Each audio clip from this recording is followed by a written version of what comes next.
Hello everyone, आज की class शुरू करते हैं और आज मैं आपको इकोनॉमिक्स के इम्पोर्टेंट क्वेश्चन पढ़ाऊंगी जो कि आने वाले एग्जाम के लिए कवर किए गए हैं। तो चलिए शुरू करते हैं क्वेश्चन नंबर 1 से।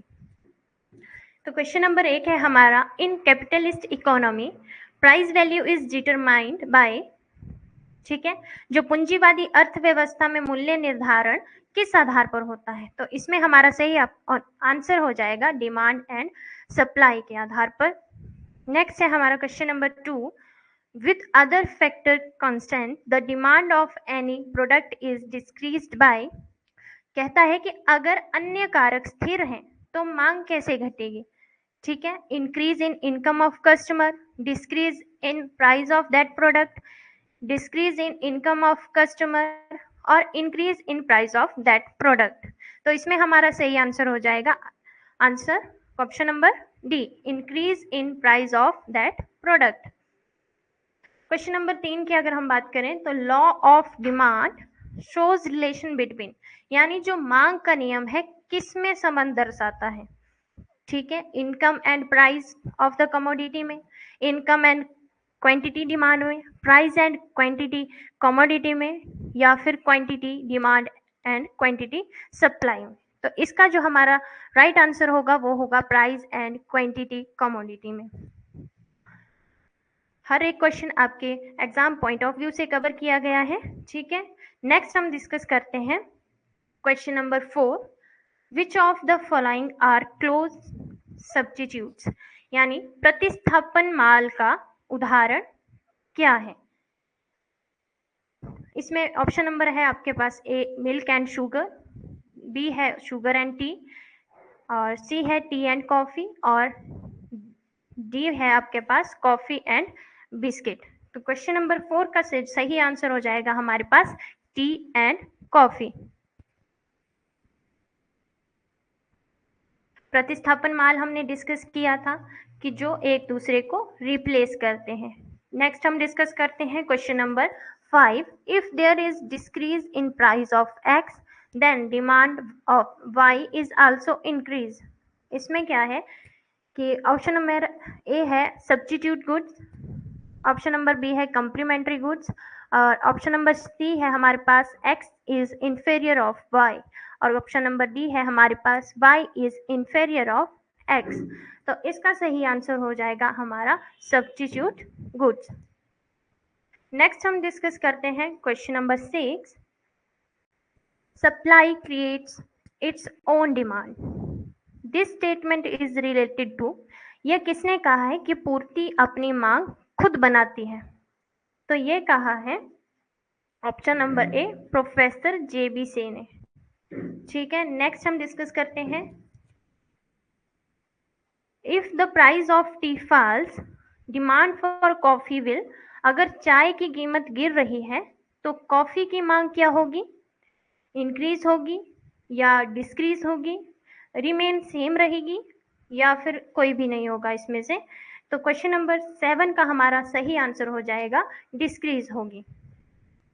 नेक्स्ट हम डिस्कस करते हैं, दिखावटी वस्तुएं जानी जाती हैं, यानी conspicuous goods are also known as prestige goods, snob goods और बेबलेंस गुड, इन या फिर all of the above.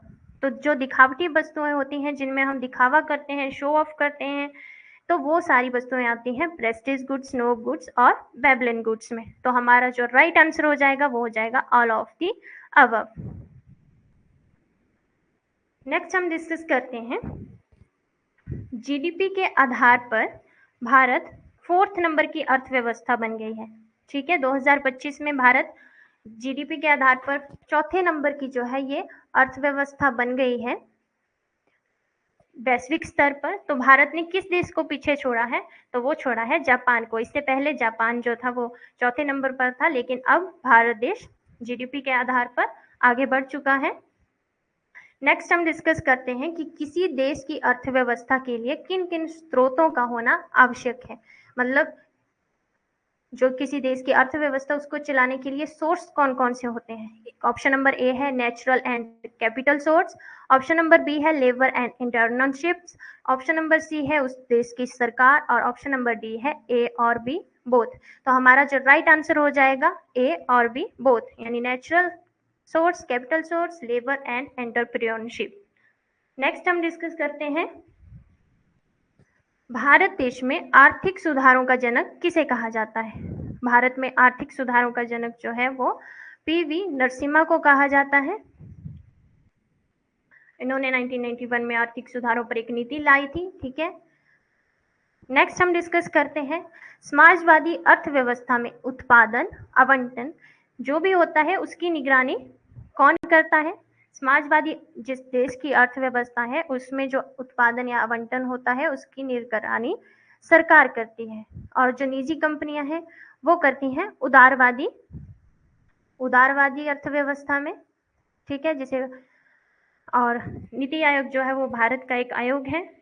Next हम डिस्कस करते हैं विकास के आधार पर देखा जाए कि किसी अर्थव्यवस्था के पास पूर्ण स्रोत हैं, जो भी स्रोत होते हैं, सोर्स हमने डिस्कस किए हैं, नेचुरल सोर्स और कैपिटल सोर्स, वो पूरे के पूरे हैं, लेकिन वो विकसित श्रेणी में फिर भी नहीं आ रहा, तो वो कौन से देश होते हैं, वो होते हैं विकासशील देश। नेक्स्ट हम डिस्कस करते हैं अगर कोई देश वैश्विक स्तर पर किसी अन्य देश के साथ संबंध नहीं रखता है तब उस देश की जो जीडीपी है वो क्या होगी, नेशनल इनकम बड़ी होगी या फिर जीडीपी छोटी होगी। जीडीपी जो है वो बड़ी होगी या नेशनल इनकम से, या फिर जो जीडीपी है वो बराबर होगी नेशनल इनकम के। तो इसमें जो सही आंसर हो जाएगा जीडीपी जो होगी वो नेशनल इनकम के बिल्कुल बराबर होगी। अगर कोई भी देश किसी देश के साथ जो है वैश्विक स्तर पर संबंध नहीं रखता है, मतलब करेंसी वगैरह एक्सचेंज नहीं करता है, तो इसमें हमारे पास जो एक फेमस कंट्री है नॉर्थ कोरिया। नेक्स्ट हम डिस्कस करते हैं माइक्रो इकोनॉमिक्स यानी व्यष्टि अर्थशास्त्र अध्ययन करता है एक इकाई का, संपूर्ण अर्थव्यवस्था का, एक समूह का, या फिर उपरोक्त में से कोई भी नहीं। तो जो माइक्रो इकोनॉमिक्स है यानी व्यष्टि अर्थशास्त्र है, व्यष्टि और समष्टि होते हैं। जो व्यष्टि होते हैं वो एक इकाई का अध्ययन करते हैं, और जो समष्टि अर्थशास्त्र है उसमें संपूर्ण अर्थव्यवस्था का अध्ययन किया जाता है। नेक्स्ट है and last of the list red goods यानी लाल वस्तुएं। लाल वस्तुएं वो होती हैं, रेड आप डेंजर से ही समझ जाओ, ठीक है, जो कि थोड़े समय के लिए होती हैं। रेड वस्तुएं यानी लाल वस्तुएं जो होती हैं वो बहुत जल्दी खराब हो जाती हैं, वो लंबे समय तक नहीं चलती हैं। जैसे हमारी डेली यूज की चीजें होती हैं, जैसे मिल्क वगैरह हो गया, तो वो थोड़े टाइम के लिए ही चलती हैं, इन्हें हम लाल वस्तुएं कहते हैं।